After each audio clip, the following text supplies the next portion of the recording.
On the beautiful island of Ischia, I'm now joined by a man who knows a thing or two about shooting in beautiful locations, Captain Corelli director John Madden. Thanks for talking to DVD Outsider, John. Thank you.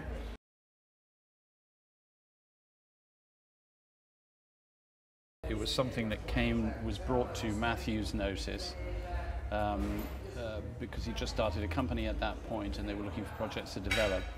And Matthew and Jane initially adapted the screenplay of the original film, maintaining the same place and the same story. It's not transposed or anything. And the original idea was for Matthew to direct it, but at the same time they were developing the script of Kick-Ass, and the two things came together more or less at the same time. So Matthew decided to vacate the director's chair on the debt and sent the script to me.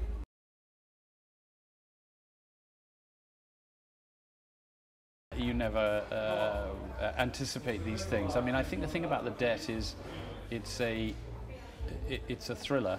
It's a genre film primarily, though it's an unusual one in the sense that it has a psychological complexity and an emotional depth that you don't normally associate with that kind of form. And certainly my models were, an earlier manifestation of that form in the kind of Parallax View, 3 Days of the Condor sort of realm where you could do those things, and it's not that common these days. If something's a thriller, it tends to have to be action-oriented, though there is quite a bit of action in The Debt. And I was attracted by the fact that it was an opportunity to do two things at once, to tell a very good, suspenseful story, but at the same time just deal with a kind of psychological depth and complexity that you don't normally expect in that kind of film.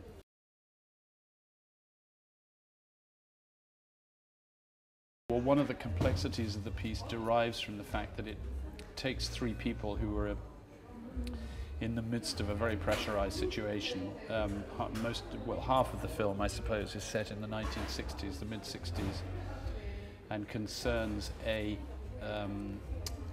search by three young Mossad agents, in one case very young, an interpreter who's co-opted, the woman, an interpreter who is co-opted to the field mission, and it's her first job in the field, and they are searching for and ultimately trying to kidnap and bring back to Israel for trial a suspected Nazi war criminal who's working undercover or living undercover in East Berlin in the mid-60s. And the forward part of the movie takes place 30 years later and deals with the same three agents and the repercussions of that event.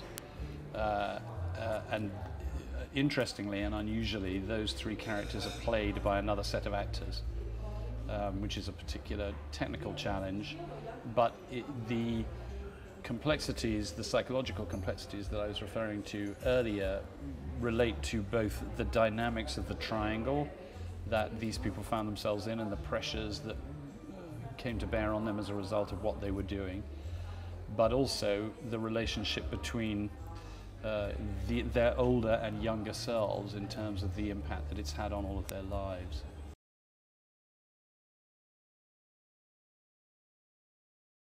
The woman who's really the central character is played by Helen Mirren, and her younger self is played by a new actress, not a new actress, an actress who we have yet to hear about but assuredly will, called Jessica Chastain, who also comes out this year in Terrence Malick's movie Tree of Life. She's a spectacular talent. The two older, in the older time frame, the two other agents are played by Tom Wilkinson and Kieran Hines, and their younger selves are played by Martin Chokas, who's a New Zealand Hungarian actor, and Sam Worthington.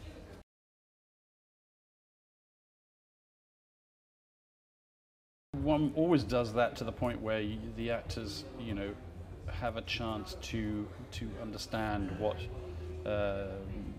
what the scene is doing, and if the writing is correct and accurate and doing what we need it to do. So I wouldn't say that we don't do any of that. But you're absolutely right in saying that these are highly experienced people. This is unusual, this one, because really the way you approach it is that what the older three people are dealing with is specifically the subject matter of what the younger three play. So actually we shot the film chronologically forwards, if you see what I mean. We shot the younger story first, and that we did quite a lot of rehearsal for, and there was a lot of fighting stuff and other things that you need to rehearse.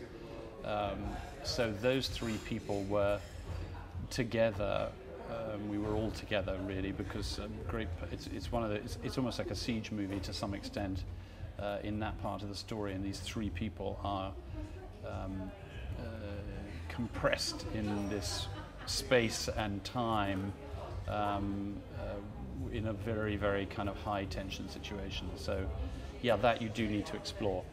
Then the three older versions of that, of course, are responding to and bouncing off what we discovered there. So it's almost as if they had to wait and see what was going on in the first film before they could really approach the work in the second.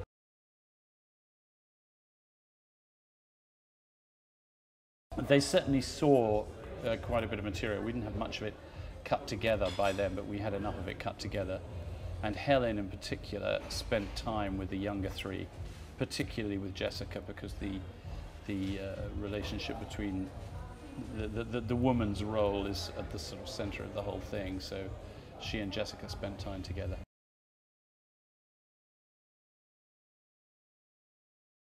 Well, it's pretty brutal, but I guess the fact is it goes on over a long period of time, and so you find a way of living with it. I mean, in the old days, I think if a film didn't get released, that was tragic, because there was no way that anybody could see it. I'm not saying it isn't tragic now, but the fact of the matter is the film exists, and it exists actually in exactly the form that I wanted it to exist in. The fact that it didn't get a release in the end, I'm afraid, had to do with the circumstances of, you know, the releasing company and their ability to, you know, balance the books in such a way as to spend the money that would need to be spent to release it in a certain way, and I can't really pass comment on that at this point. It was immensely disappointing. It's a really unusual piece, you know, an Elmore Leonard book, which Elmore is completely supportive of, with a cast that, you know, I think it's hard to argue with: Mickey Rourke, Joe Gordon-Levitt, Diane Lane, and so on.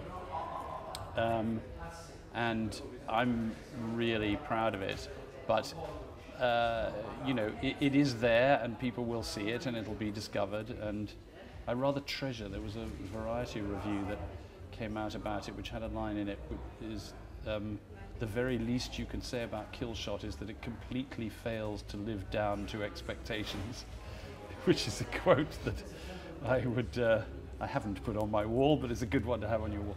Meaning, you know, nobody could quite figure it out. I'm afraid it became a football, not creatively, but in terms of its release. And unusually in that film, we encountered some difficulty the first time around with the adaptation of the story, because Elmore's, as he would be the first to admit, an extraordinarily difficult man to adapt, because his